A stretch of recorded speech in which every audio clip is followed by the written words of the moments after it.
Today's video would not be possible without the amazing help of Shayleigh Howells, the Cultural Resource Director for the Pamunkey Indian Tribe and the Museum Director for the Pamunkey Indian Museum and Cultural Center. Shayleigh was beyond patient with me and answered all the questions I had, as well as gave me starting points for my research in today's history lesson, as well as the history of the Pamunkey tribe. I have put links in the description below for all the resources I used for today's Disney Princess Pocahontas.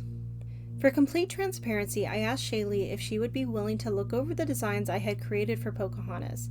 She took it a step further and actually put my designs up for review by the tribe. What surprised me the most, aside from the whole tribe reviewing my designs, was that several tribe members said that they liked the original design I had created, which is more in line with her Disney design.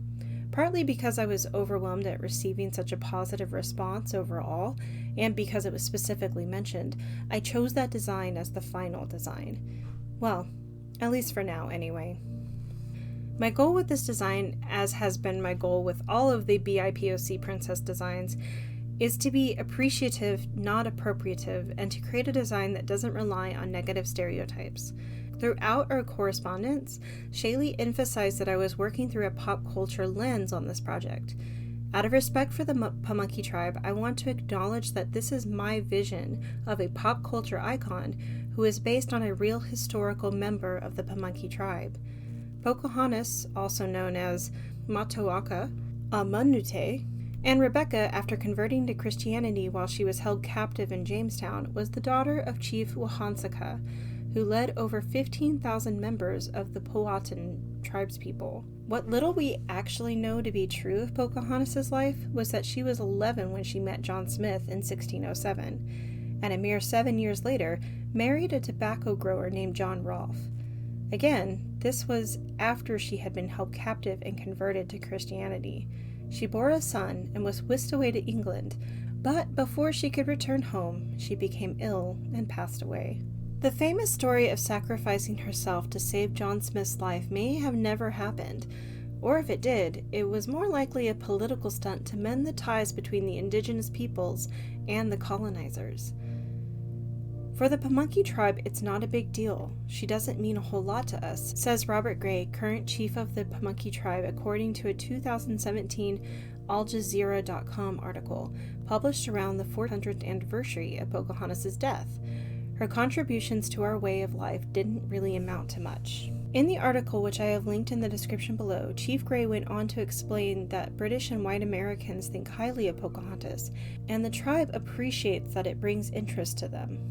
However, she is used more as a tool for white Americans to hide from the brutality that very nearly destroyed the entire indigenous population of 2 continents.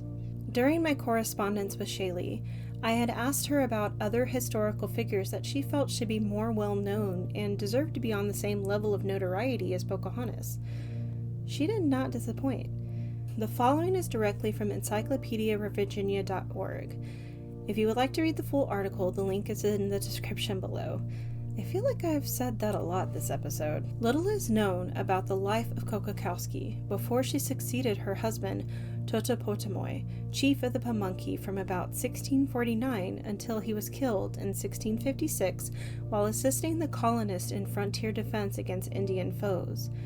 She was usually referred to as the Queen of the Pamunkey. By the time Cockacoeske commenced her rule, the ancient Powhatan chieftain had disintegrated, and the Indians of Virginia's coastal plain were no longer subordinate to a paramount leader. The Pamunkey, like other native subscribers to the Treaty of 1646, were tributaries to the English crown. Early in the summer of 1676, Cockacoeske appeared before a committee of burgesses and council members in Jamestown. She entered the room with regal bearing, flanked by her interpreter and by her son John West, whose father was an English colonel. The queen's head was crowned with a broad woven band of beaded black and white wampum and peak shells, and she wore a full-length deerskin mantle with edges cut to resemble deep, twisted fringe. With grave, court-like gestures and a majestic air, she took a seat at the council table and refused to speak except through her interpreter, even though committee members believed that she understood English. When asked how many warriors she could provide to defend the colony against frontier tribes, Cockacoeske disdainfully fell silent. Pressed further, she became agitated and delivered a quarter-hour speech during which she cried out, "Totepotamoi Chepiak," meaning Totepotamoi is dead, to remind the committee members that her husband and 100 of his warriors had perished while fighting alongside the colonist, and that the Pamunkey had never received any compensation for their loss. Reluctantly, she eventually agreed to provide 12 men, a small fraction of the number under her command. Conflict and disease had reduced the Native American population since 1607, but the number of Pamunkey warriors was probably about 150. Although the Pamunkey signed a treaty with the colony in March 1676, a few months before the outbreak of Bacon's rebellion, the insurrection's leader, Nathaniel Bacon, and his followers attacked them, took captives and plunder, and killed some of Cockacoeske's people. To save her own life, the queen abandoned her goods and possessions, including bags of wampum peak and roanoke, and retreated to the depths of the Dragon Swamp, where she nearly starved to death. The following February, Cockacoeske asked the General Assembly for the release of the Pamunkey who had been taken captive and for the restoration of Pamunkey property. The burgesses were unresponsive, but the royal commissioners whom the king had sent to quell the rebellion and investigate its origins concluded that Cockacoeske should be rewarded for her notable loyalty to the English. At their suggestion, authorities in England ordered that a jeweled coronet, other jewelry, and a suit of regal attire be presented to the Queen of Pamunkey, her son, and her interpreter. Cockacoeske was an astute leader and skillful politician.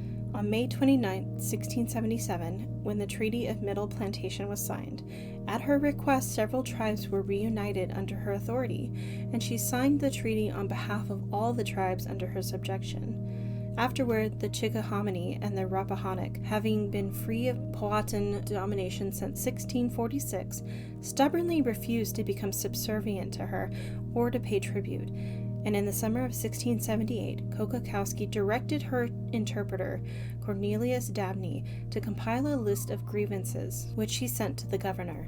She also had him dispatch to England a letter in which she professed her loyalty to the crown and complained about the tribes that disobeyed her orders. The letter, signed Cockacoeske, Queen of Pamunkey, included her signature mark, the same W-like symbol that she had affixed to the Treaty of Middle Plantation. Cockacoeske was unsuccessful in recreating the chiefly dominance enjoyed by her people's leaders during the first half of the 17th century, but she continued to rule the Pamunkey until her death. Cockacoeske, the Queen of the Pamunkey, died on an unrecorded date before July 1, 1686, when her interpreter, George Smith, reported to the Governor's Council that she was lately dead. She was succeeded by a niece, as was customary in the matrilineal society, though whether the niece called Betty was the predecessor of or the same person as Anne, who was Queen of the Pamunkey by 1706, is not known. I don't really have a good segue into this next segment, so here goes. I loved doing the research for the designs. It was hard to choose which one I wanted to be the final design, and though I'm incredibly happy with how this turned out, I really want to work on the other designs as well. There's one in particular that is my absolute favorite, but I'm glad I went with the original design, if only because it fits more with her original pop culture design. Before I let y'all go, I just wanted to share some really interesting things I learned from emailing Shayleigh back and forth and doing my own research into traditional powwow dancewear, which Shayleigh suggested I do.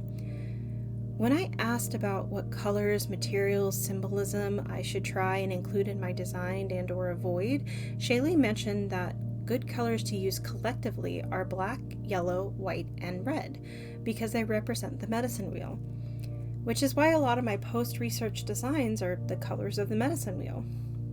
She also mentioned to avoid purple because it typically evokes royal European sentiment. I don't know about y'all, but I found that absolutely fascinating and wanted to incorporate the concept into my final design. However, you can see that I didn't do that, and I'm still going back and forth on whether or not I made the right choice. I wanted so badly to give her a shawl because I love shawls, but I was afraid it would make it look too busy. I wanted to incorporate more colors, but again, I'm trying to stick to a limited color palette with these designs, and I don't know. Okay. The point is, I love this design and all the other designs that I came up with, which means further down the line, when my monkey brain can't leave this alone, I'll revisit my old designs for all of the princesses, because I can't just ever do one and be done, and will for sure be switching things up. But as for today, I love what I have created, and my sincerest hope is that you all enjoy it too. I'm always open to suggestions and critique and helpful criticism, and would love to hear everyone's thoughts and ideas. I just want to thank Shayleigh Howells again for being such a tremendous help with this video, answering all of my questions, sending me links to further research, and going so far as to facilitate a review with the Pamunkey tribe members. I'm still over the moon that I was able to speak with someone who was so generous with their time and energy to educate me and help me with this project. Thank you so much, Shayleigh. I shouldn't have to say it, but there are links in the description below with all the resources I was given via Shayleigh, as well as the links to help further your own education about the Pamunkey tribe and their culture. Oh, and don't forget to go to the coloring page link below, password Disney with a capital D, and download the princesses you want to color. Follow the instructions on the page, and you may just see your very own colors on my next Designing Disney video. That's all for now, folks, and I'll see you next time. Bye-bye.